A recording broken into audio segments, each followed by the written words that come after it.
अनंतकोटी ब्रह्मांड नायक राजाधिराज सच्चिदानंद सद्गुरु श्री ब्रह्मचैतन्य महाराज की जय.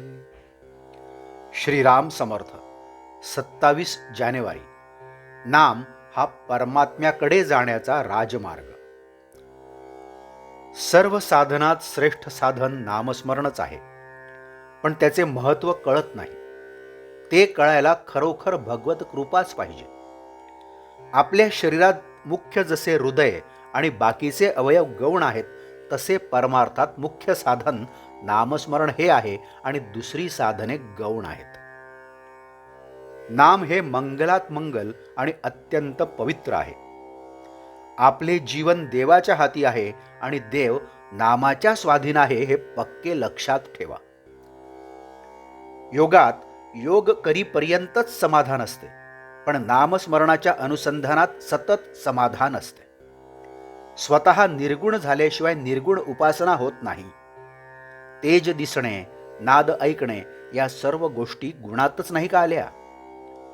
निर्गुण व्हायला देहबुद्धी सुटायला पाहिजे. सर्वव्यापी परमेश्वराला सर्वाभूती पाहणे ही निर्गुण उपासनाच होय. योग नामस्मरणाला पोषक तितकाच करावा, केवळ त्यालाच प्राधान्य देऊ नये. योग नामस्मरणाला पोषक आहे, पण नामस्मरण योगाच्या पलीकडे आहे, म्हणून नामस्मरणात योग येतो, योगात नामस्मरण येत नाही. सर्व साधनांचा अंत नामस्मरणात आहे. नामाचे साधन हे जलद गाडीप्रमाणे आहे. रंग दिसणे, प्रकाश दिसणे, आवाज ऐकू येणे ही मधली स्टेशने सोडून नाम एकदम भगवंतापर्यंत नेऊन पोहोचवते. इतर साधनांनी लवकर साधल्यासारखे वाटेल, पण ते तात्पुरते असते. नामाने थोडा उशीर लागेल, पण जे साधेल ते कायमचे साधेल, कारण नामाने मुळापासून सुधारणा होते.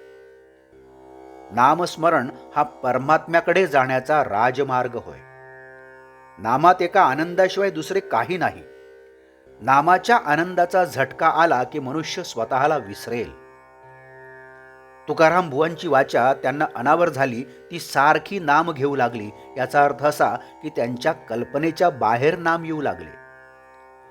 गाडी उताराला लागली की जशी अतिवेगात येते आणि आवरत नाही, तसे हे आहे. आपल्या शक्तीच्या बाहेर कार्य होणे ही भगवंताची कृपाच होय. 4 माणसे होती. त्या सर्वांना एकच रोग झाला होता, पण त्यांची सांपत्तिक स्थिती सारखी नव्हती. वैद्याने त्यापैकी अगदी गरीब माणसाला एक औषध तुळशीच्या रसात घ्यायला सांगितले. त्याच्यापेक्षा पैसेवाल्याला तेच औषध मधात घ्यायला सांगितले. त्याच्याही पेक्षा पैसेवाल्याला तेच औषध केशरात घ्यायला सांगितले आणि सर्वात श्रीमंत होता त्याला तेच औषध कस्तुरीत घ्यायला सांगितले. त्याचप्रमाणे ज्याचा जसा अधिकार तसे त्याने नाम घ्यावे. नाम नुसते तोंडाने घ्यावे, नाम श्रद्धेने घ्यावे, नाम वृत्ती सांभाळून घ्यावे. नामाशिवाय जगात दुसरे सत्य नाही अशा दृढ भावनेने घ्यावे. सर्वांना फळ सारखेच मिळेल. आजचे बोधवाक्य: सर्व साधनांचा अंत नामस्मरणात आहे.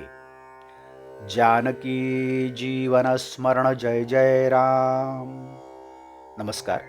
मराठी आणि हिंदीतून रोजची श्री महाराजांची प्रवचने आपण ऐकत आहातच, परंतु कृपया चॅनलला भेट द्या आणि प्लेलिस्ट बघा. मराठी अथवा हिंदी प्रवचने आपण आपल्या सुविधेप्रमाणे सुद्धा ऐकू शकता. मी परत एकदा आपणाला विनंती करतो की चॅनलला सबस्क्राईब करा, शेअर करा, लाईक करा, कमेंट्स द्या. बेल आयकन दाबायला मात्र विसरू नका. धन्यवाद. जय जय श्रीराम.